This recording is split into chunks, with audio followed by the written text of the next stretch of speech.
Hey, what's up? Haven't been on in a little bit, other than IG Lives. Hopefully, everyone's enjoying what we're doing there, and trying to maybe at times hear for some folks that maybe not always so familiar with, but have some really good things to share, and also just to demonstrate that folks can be communicating without always talking about clinical decisions and clinical topics. A little bit of an update. We've let 5 people in to the mentorship.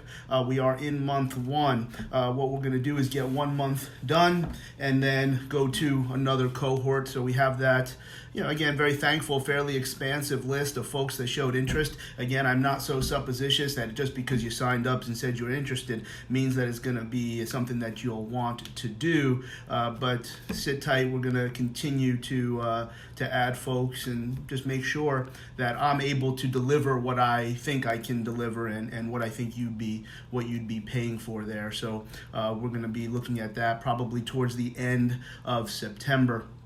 Obviously, my schedule is going to change a little bit here after the wedding and probably being in a plane and being in a car quite a bit, getting to these different cities. Locally, we're going to get the gym open, hopefully end of the month.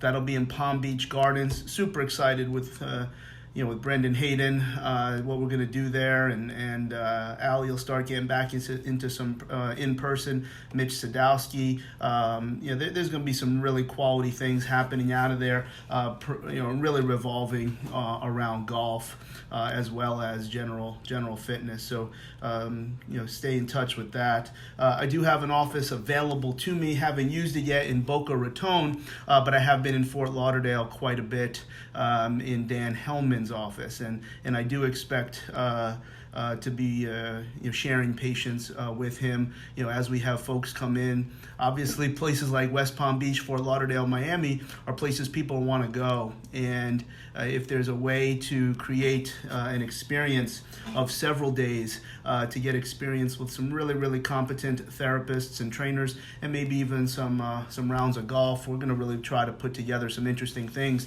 to bring people to South Florida. So a little bit of update there on some of those things. But I just got back from MI40 where I train in Tampa. Maybe if you saw on Instagram, have some fun with. I was wearing a different shirt when I was training, and some everything that I repped on there I paid for. Nothing is. I think I just feel better saying that, because there's so many people out there that'll just switch their brand just because somebody gives them a little bit more money. So those junk headbands, bought everyone. The mouthpiece, bought them. Yeah, just I always felt like I used to wear a headband a lot when I trained in Philly, and I just felt like it's like putting on a uniform. When you go to train, you wear something different to kind of create some mental focus. But I've just always been so lucky with everywhere that I've lived to be able to find a gym where you can train the way you want to train, and obviously that's probably a little bit more available with the advent of more intense training models in the commercial space. Well, it wasn't always like that, but I've always been lucky, even going back to growing up in Toms River, but in one town over in Bricktown, New Jersey, was a Bally's Total Fitness, and that might scare some people. Dude, they had 100-pound wheels. I could use chalk. I mean, it was my first 500-pound deadlift that happened in that gym. The first time I ever wore a bench shirt in Bally's. So, and then moving on, obviously meeting Bill Crawford in Glens Falls, changed my outlook on training, and somebody I really still look up to, and I remember some things I won't say that was requested of me very early in my time there. But I'll tell you what, with Bill Crawford as your coach, I'm very confident I would have at that time gotten into the 2200, 23, 2400 total category, which at that time was a big deal. When I went for 800, which I never would have done without Bill Crawford, that was a big deal then. Now you got dudes repping 800 raw. So in Georgia, Titan Gym, which was a bunch of disciples from Opelika with Auburn, and just a bunch of monsters there. And of course in Philly at Iron Sport, which I I've been back once since moving away many years ago, and that it's just cool to be able to go, just be lucky to be able to find these places.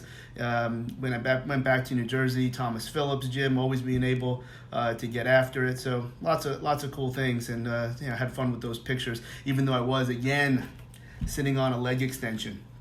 So, but driving over here to Tampa, I don't remember what exactly. It might have been a Redcon. I call it War Machine, but I don't even know what it's called. Total War. And you get this, you get kicked with all this caffeine, you get these bouts of lucidity. So one of the topics that came to my mind was stretching after training, or stretching. Does stretching have a role to combat the question if training makes you tight?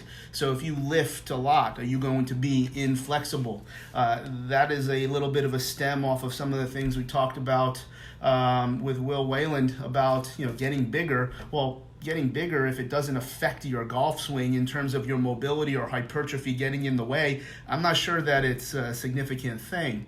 But is that even happen? Well, a little bit of, I don't know what's my opinion here, or what's fact, or what's soft science, so I'll give you my perspective and then where this information's coming from. Well, I think that the first thing that we should talk about, which I feel very linear on, is that should you be stretching after training? And I think that's an answer is a resounding yes. Now, several years ago, we were at Nike, and the individual, Bruno something or other, and he had a big sports psychology pedigree, coming from one of the EPL teams, and very accomplished. I think he was in Taekwondo. So we're talking about flexibility, and I think a lot of people know I've got some experience in Taekwondo. And Val Nasedekin, always giving credit to my mentor. I'm pretty sure Keith was there as well. And he said, I won't do the accent, but something to the effect that, of course, you should be stretching after training. Of course, it's stupid to think you're going to get flexible. That's idiots. But of course, to improve the uptake of anabolic factors that you just built up in your training. And I remember saying, wait, what? Say that again? And he said, yeah, of course, you should be engaging in static stretching after you train to increase the uptake of anabolic factors that you just increased during your training. And I'm like, wait a minute, it's that.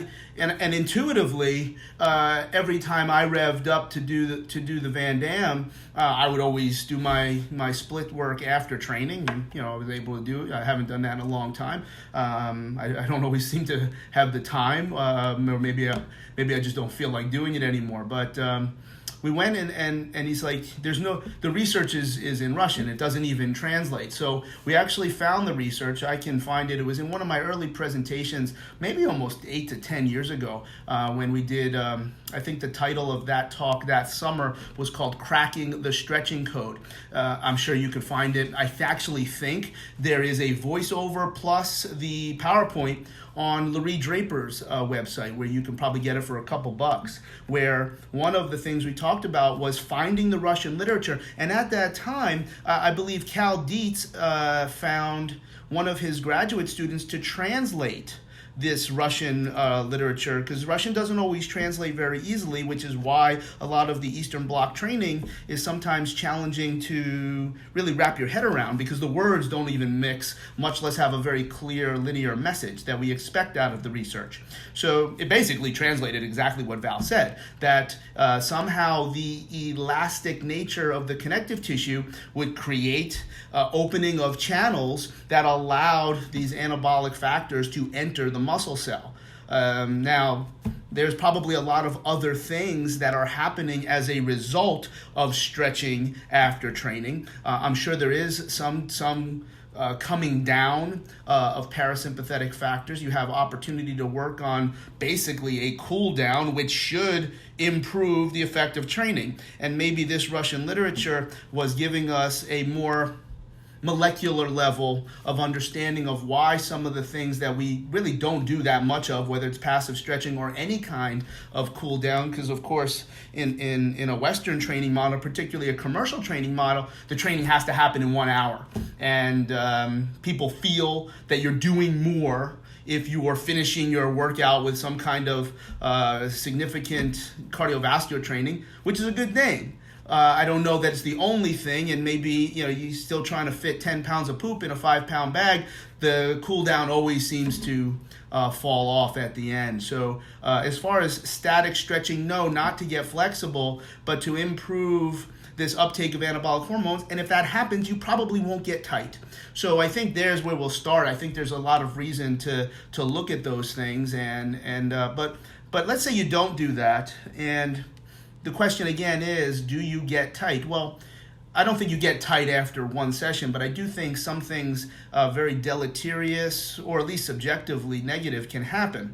Story in the middle 2000s, when I was in Philly, we always have the rookies train early. They had to get on the court, very traditional NBA culture, where the rookie's always going to get extra work. And one of the rookies was, you now know him as probably the best sixth man to ever play, Lou Williams. Never went to college, came out of Atlanta, drafted out of high school, which at that time was allowed. And one day he comes up to me and he says, "Chuck Wagon, can I lift after practice right now? I know it's not what we're supposed to do, but please, can I do that?" And he was very respectful in this request because he had just had a poor day shooting and he blamed it on lifting. And the lifting made him tight and his shot was off.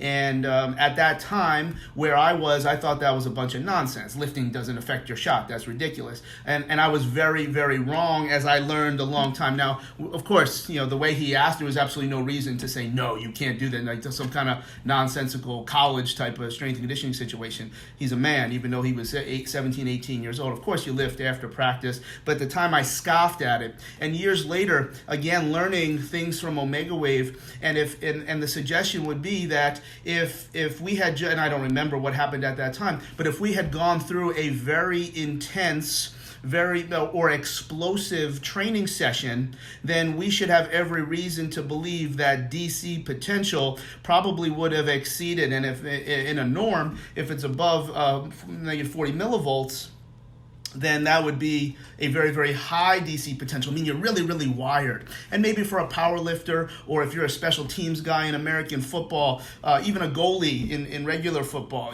to be really amped up, a sprinter, not the end of the world. But for sports that require precision, shooting a basketball, quarterback, golf, etc., where very, very precise levels of mastery of your motor skill are very, very important, a very high DC potential could be very, very negative and negatively impact your mastery of that skill. So, of course, Lou Williams didn't forget how to shoot the basketball. But what happened was his nervous system was probably so amped up, and in his mind, he attributed that to lifting probably heavy or explosively, and that made him tight, which allowed, and I think we know that's not how motor skill performance works. However, the nervous system has a significant impact. I mean, he didn't get tight. If we measured him flexibility or mobility, he would have been the same. But at that time, we didn't know, or I didn't know so much about those measures that Omega Wave can tell us. So I don't think you can get tight after one training session, but I do think you can certainly feel tight. And that brings us to the next point, which maybe can get you to these areas where your flexibility or mobility goes in the negative direction. And here's what I think happens. If you are consistently under-recovered from the common enemies of hypoxia and acidosis. Now, I talk about those two things ad nauseum because I think they cause a lot of bad things, and I think everyone can do something positive to recover from hypoxia and acidosis because they are very, very necessary to introduce to the organism in order to create adaptation. So we're going to keep our friends close and our enemies closer. But I think from a fitness level, a medical level, sleep, nutrition, psychology, and load management, we can all target hypoxia and acidosis. Well, what I think happens, and again, we've probably talked about this in other videos, other segments, when acidosis is high and or under recovered, we will be far more susceptible to those things that Lou Williams was probably experiencing called spontaneous electrical activity. Other people call it tone. I won't call it tone because tone can mean a lot of things. The literature is clear. SEA, spontaneous electrical activity, where you are at complete rest subjectively, and EMG, both surface and needle, will show that there's muscle contractions. Well, if those muscle contractions continue because you are continually under-recovered, and your body is constantly creating these muscle contractions that you don't probably feel and don't qualify as spasm yet, at some point that muscle's working, and it starts to shift closer towards this anaerobic or limited oxygen system because it's starting to get fatigued. The spontaneous electrical activity still requires ATP. And if there's not significant blood flow and oxygen to that area, because there's really no reason to, you don't know that you're doing it, then of course we do know that in hypoxic environments, collagen will turn over. And if that collagen turns over in a spontaneous fashion, well, then I think we could probably, over time, change the direction of the collagen of the contractile tissue and probably lose mobility and or flexibility. I think that can happen. Now, that's a series of things. In a lot of way, I think, well, where's the research? Well, don't worry. This is a blog. I can say whatever I want. I think there's research to support acidotic environments creating spontaneous electrical activity. There is research to support spontaneous electrical activity in a continued fashion will then lead to hypoxic areas in the muscle tissue. And then we also know, the research will tell us that hypoxic tissue creates messenger RNA to transcribe alpha-pro-1 collagen, aka scar tissue. Again, scar tissue isn't bad, but if it's being modeled under the orders of a spontaneous nature instead of direction that you are creating volitionally, well, then you're probably going to wind up with this narrative of, well, it's healing in all this random direction. Well, it's only random because you didn't tell it to go in the direction that you wanted to. So again, maybe we should be stretching after we train to limit these types of factors. I don't think anything bad can happen, but again, it's time, and everyone is pinched for time at some degree. Whether it's the difference between 2 and 3 hours, where God, who has that kind of time? Maybe today I did, but ultimately, certainly in a commercial environment where we're so conditioned that we're fitting training into our day in this 50 to 60 to 65 minutes. Maybe it's 90 minutes if it's an athletic development for the young kids, but stretching after training makes a lot of sense, and I think there's some concepts in terms of uptake of anabolic factors. That's of value. Can you really get tight? Well, we should appreciate there's a difference between feeling tight and amped up, which can be measured with DC potential. But over the long term, I do think that if we stretch after we train and start to account for recovery from these transient acidotic conditions, we can minimize some of these factors that make muscles tight, make muscles dense. Tight is, again, one of these words like tone, you could say whatever. But I do think in the literature we're getting to appreciate the term densification. The first time I heard densification was in studying fascial manipulation from Antonio Stecco and his children, and also Warren Hammer, and Stefano was another one. I don't remember his last name, but he was out in Scottsdale, because it's a lot of different courses that you have to take. So perhaps tissue is quality, then it's spontaneous, and then it's densified. But if it stays densified and you continue to be under recovered, then tissue becomes fibrotic, and then it becomes significantly difficult to remodel. But I do think it can. Remodel. It's going to take a lot of effort and a lot of resources, particularly of your time and force. And sometimes you got to get someone else's hands then. But you don't want tissue to get fibrotic. And then now all of a sudden, when the tissue is fibrotic, you are tight. You have changed. You have taken your 3.